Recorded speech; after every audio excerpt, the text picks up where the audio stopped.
What is up, guys? It's your boy Sypher, and today I'm dropping an all new Midi melody pack.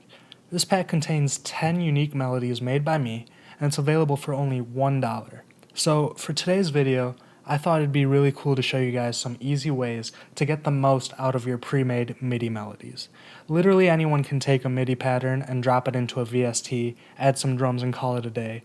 But it's more likely that someone could use the exact same pattern and then end up creating some very similar sounding beat.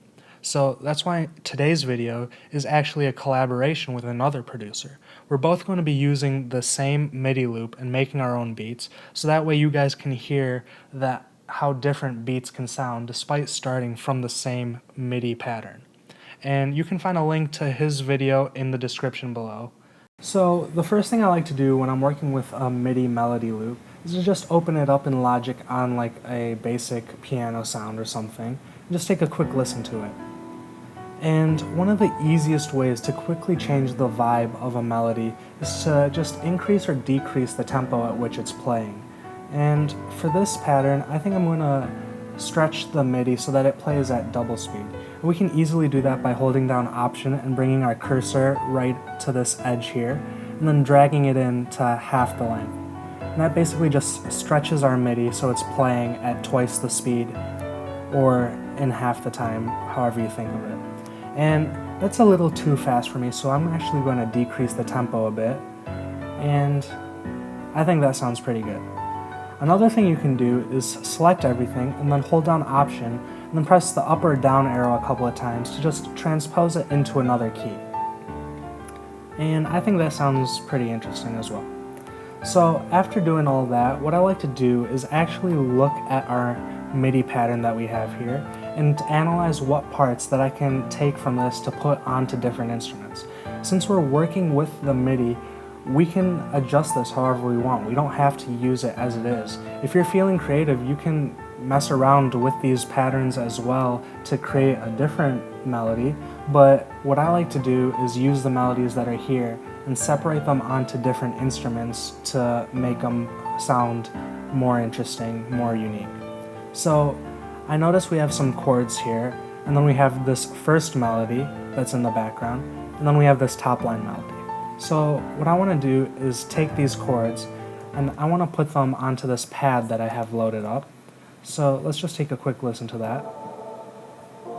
And that sounds a little too muddy, so what I'm going to do is just press Command A, select everything, and then Option Shift and up arrow to move it up an octave so it's not as deep sounding and it's not as muddy.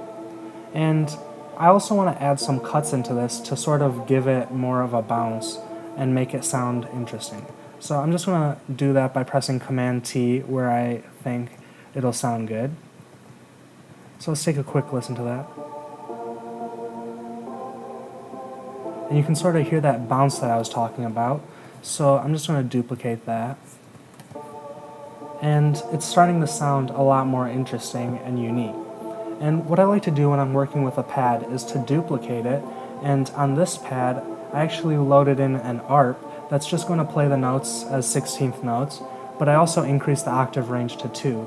So then we can press Option and drag this pattern over here, and you can hear that it adds more depth to our melody.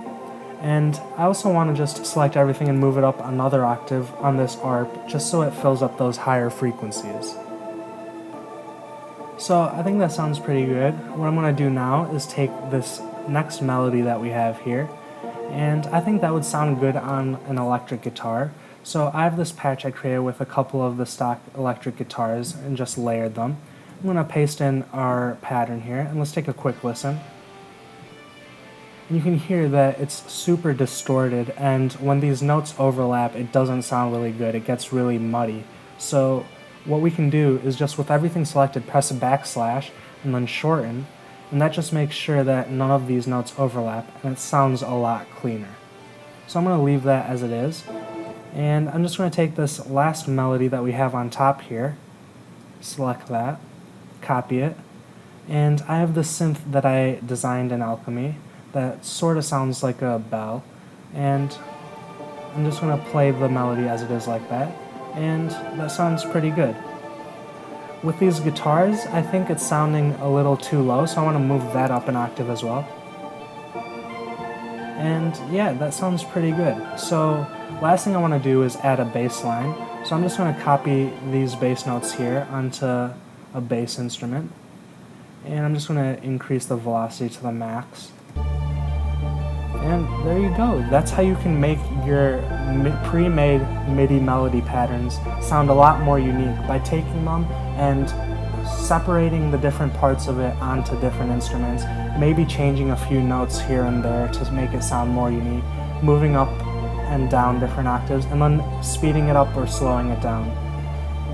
It sounds so much better than just having this pattern on a single instrument that sounds super basic.